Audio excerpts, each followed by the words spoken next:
14 मई को पंजाब असेंबली के इंतखाबात होंगे या नहीं, इस हवाले से इब्हाम बरकरार है। सुप्रीम कोर्ट के 3 रुकनी बेंच के हुक्म के मुताबिक वफाकी हुकूमत को आज यानी 10 अप्रैल तक इलेक्शन कमीशन को इलेक्शन के लिए फंड्स फराहम करने थे। इलेक्शन कमीशन को कल यानी 11 अप्रैल को सुप्रीम कोर्ट में जवाब देना है कि हुकूमत ने फंड्स दिए या नहीं, और अब कल देखना होगा कि इलेक्शन कमीशन सुप्रीम कोर्ट में क्या जवाब देता है और सुप्रीम कोर्ट इस पर क्या एक्शन लेती है। बज़ाहिर वफाकी हुकूमत पर तौहीन अदालत की तलवार लटक रही है और हुकूमत इससे बचने के लिए मुख्तलिफ इक़दाम उठा रही है। वफाकी काबीना ने पंजाब में इलेक्शन के फंड्स का मामला पार्लियामेंट को भेजने की मंजूरी दे दी है। आज वज़ीर आज़म शहबाज शरीफ की ज़ेर सदारत वफाकी काबीना का अहम इजलास हुआ और वज़ारत ख़जाना ने गुज़िश्ता रोज़ के काबीना इजलास की रोशनी में फंड से मुताल्लिक समरी आज काबीना इजलास में पेश की, जिसकी काबीना ने मंजूरी दे दी। समरी की काबीना से मंजूरी के बाद अब पंजाब के लिए इलेक्शन कमीशन को फंड जारी करने से मुताल्लिक फैसला पार्लियामेंट करेगी। इसके बाद आज ही वज़ीर ख़जाना इसहाक़ डार ने इलेक्शन अखराजात से मुताल्लिक मनी बिल कौमी असम्बली और सेनेट में पेश कर दिया। कौमी असम्बली ने यह बिल कायमा कमेटी को भिजवा दिया और इजलास जुमेरात 2 बजे तक मुलतवी कर दिया गया। और फिर आज ही पार्लियामेंट का मुश्तरका इजलास भी हुआ, जिसमें supreme court practice and procedural bill की मंजूरी दे दी गई है। इस बिल के तहत सू मोटो नोटिस लेने का इख्तियार आला अदलिया के 3 सीनियर तरीन जजेस के पास होगा। कानून के तहत चीफ जस्टिस का उसको नोटिस का इख्तियार महदूद होगा। बेंचों की तश्कील और उसको नोटिस का फैसला एक कमेटी करेगी, जिसमें चीफ जस्टिस और 2 सीनियर तरीन जजेस होंगे। नई कानून साजी के तहत नवाज शरीफ को उसको नोटिस पर दी गई सजा पर अपील का हक मिल जाएगा। यूसुफ गिलानी, जहांगीर तरीन और दीगर फरीक भी फैसलों को चैलेंज कर सकेंगे। इस बिल को कौमी असम्बली और सेनेट से मंजूर कराए जाने के बाद दस्तखत के लिए सदर को भेजा गया था, लेकिन सदर ने 8 अप्रैल को यह बिल नजरसानी के लिए पार्लियामेंट को वापस भिजवा दिया था, जिसे आज मुश्तरका इजलास में मंजूर कर लिया गया है। इसके अलावा आज सेनेट ने तमाम असम्बलियों के इंतखाबात एक ही दिन कराने की करारदाद भी मंजूर कर ली है, जिसके बाद पार्लियामेंट के मुश्तरका इजलास में भी कौमी असम्बली और सूबाई असम्बलियों के इंतखाबात एक ही दिन करवाने की करारदाद मंजूर कर ली गई। अब देखते हैं कि कल सुप्रीम कोर्ट इस हवाले से क्या फैसला करती है, क्योंकि हुकूमत को आज इलेक्शन कमीशन को इंतखाबात के लिए पैसे जारी करने का कहा गया था, मगर हुकूमत मुसलसल पार्लियामेंट का सहारा ले रही है। एक तरफ ये सियासी तनाव बरकरार है, तो दूसरी तरफ साबिक सदर आसिफ अली जरदारी ने आज कौमी असम्बली में खिताब करते हुए कहा है कि शहबाज शरीफ से दरख्वास्त करूंगा कि अपोजिशन से मुज़ाकरात करें। अपोजिशन को भी मुज़ाकरात के लिए शहबाज शरीफ के पास आना होगा, क्योंकि वो वजीर आज़म है। Yes, we can request the Prime Minister for a dialogue with the opposition, with anybody he wants to, but they have to come to him. He is the Prime Minister. They can't come to me. It's like I am nobody. The government of its time, led by the Prime Minister, is the only valid authority to do a dialogue with them. Anything else, it could be many things else. One day election, 6 months, 2 months, 1 year, whatever the case may be, it's in a dialogue. You can't have prerequisite positions कि मैं आपके पास dialogue के लिए आऊँ मगर मेरा इवें फैसला थिया तो मैं सा जे इवें न थिया तो मैं अल्लाह मैं ना मने सा। ऐसा नहीं होता, ऐसा नहीं होता dialogue. You give and take. क्या बस पर्दा डायलॉग की कोशिश हो रही है। हमारे साथ सीनियर साथी तज़कियाकार सुहेल बड़ाई साहब मौजूद हैं। बड़ाई साहब बहुत शुक्रिया हमें शो में ज्वाइन करने के लिए। ज़ाहिर एक तरफ जहां फासले हैं वहां पहले तहरीक इंसाफ का डायलॉग की बात करना, आज जरदारी साहब का डायलॉग की बात करना, क्या कहीं ना कहीं इदारों के साथ चैनल खुला है पीटीआई का और इदारों की तरफ से भी ये ख्वाहिश है कि जी एक दिन इंतखाबात हो और मुज़ाकरात के जरिए कोई ना कोई तारीख फिक्स कर ली जाए, कहीं हुकूमत पीछे आ जाए, कहीं तहरीक इंसाफ आगे बढ़े? शाहजेब साहब, जितना बड़ा ये क्राइसिस बन गया है, judicial crisis, economic crisis, political crisis, इसका वाहिद सलूशन और कोई डायलॉग के अलावा नजर नहीं आता। पहले ये ख्याल था कि सुप्रीम कोर्ट के फैसले से शायद डस्ट सेटल हो जाएगी, लेकिन उससे तो और डस्ट उठी और उससे और चीजें मुतनाज़ा हो गई। तो अब वाहिद चीज यही है कि पॉलिटिकल पार्टीज का डायलॉग हो और दोनों अपने अपने डेलीगेट्स जो हैं, जो अपने अपने वफद हैं, वो तरतीब दें। और उसके लिए जरदारी साहब को आगे बढ़ना चाहिए कि कम से कम नुमाइंदे जो हैं वो तरतीब दें और जो डायलॉग शुरू करें।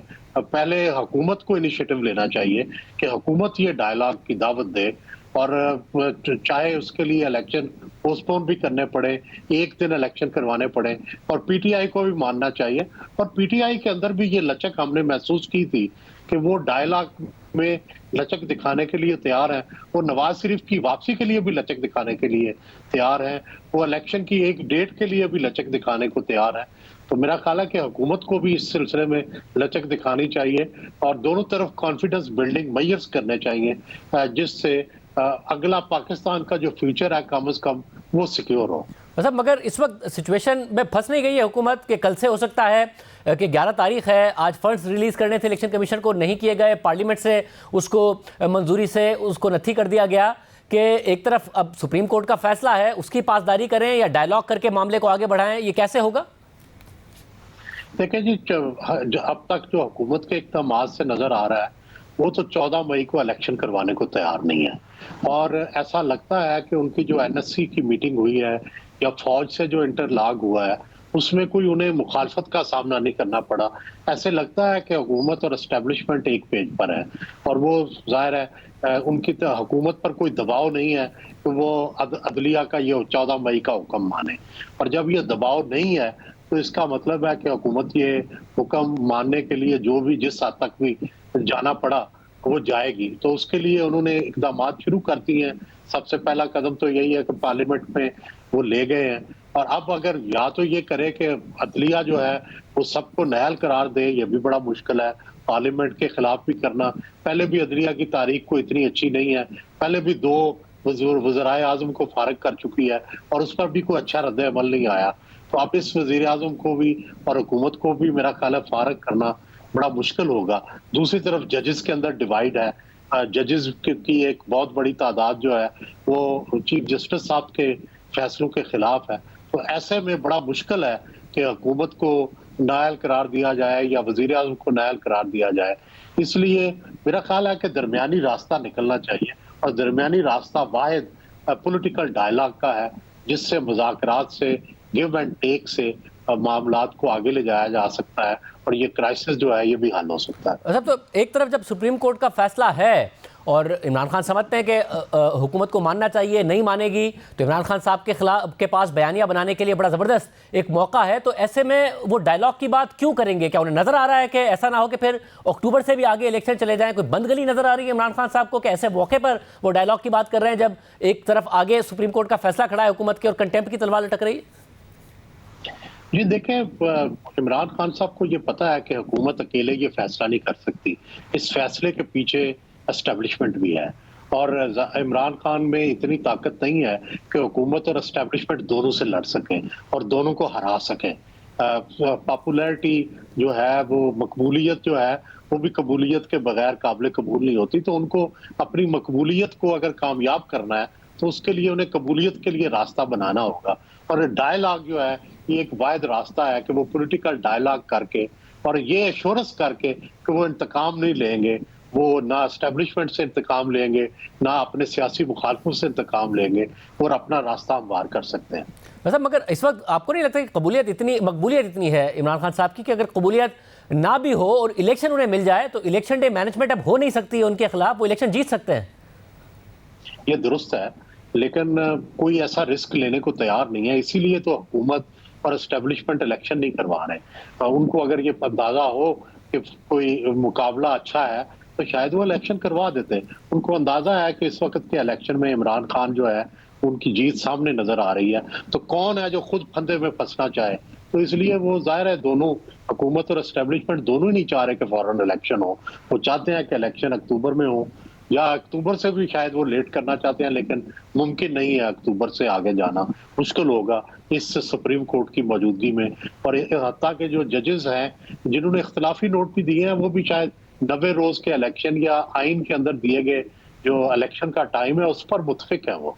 सब तो इस सूरत में जब मामला इस हद तक नजर आ रहे हैं, आपको लगता है कि वाकई कोई सॉल्यूशन निकल जाएगा पाकिस्तान की तारीख को देखते हुए, या फिर बहुत कम इम्कानात हैं कि कोई नतीजा ऐसा निकले जिसमें जमहूरियत भी चले, इलेक्शन प्रोसेस भी आगे चले और एक फेयर इलेक्शन भी हो जाए?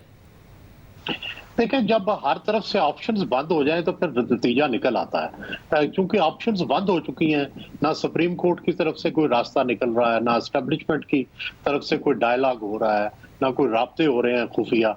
तो जाहिर है एक ही रास्ता रह गया, वो पॉलिटिकल डायलॉग है तो मेरा ख्याल है कि निकलना चाहिए। पहले भी 1973 का आइन जब 50 साल पहले बना था, तो पार्टियां इसी तरह आपस में डिवाइडेड थी, लेकिन उनका डायलॉग हुआ और आपस में तय हो गया। इसी तरह दहशतगर्दी पर भी इख्तलाफात थे, लेकिन फिर पार्लियामेंट में इत्तेफाक हो गया। इस तरह 18वीं तरमीम पर भी इख्तलाफात थे, लेकिन अल्टीमेटली सारी पार्लियामेंट ने इकट्ठे किया। तो इसका मौका है, मौजूद है, अब भी रास्ता तो मौजूद है। और सबसे बाइज्जत रास्ता जो है वो ये है, कोई किसी पे इल्जाम भी नहीं देगा कि जी ये एस्टेब्लिशमेंट से मिल गए या खुफिया डील कर ली। ये बड़ा एक वाज़ेह तरीका है सियासतदानों का आपस में डायलॉग के जरिए रास्ता निकालना, वो सबसे बाइज्जत तरीका है।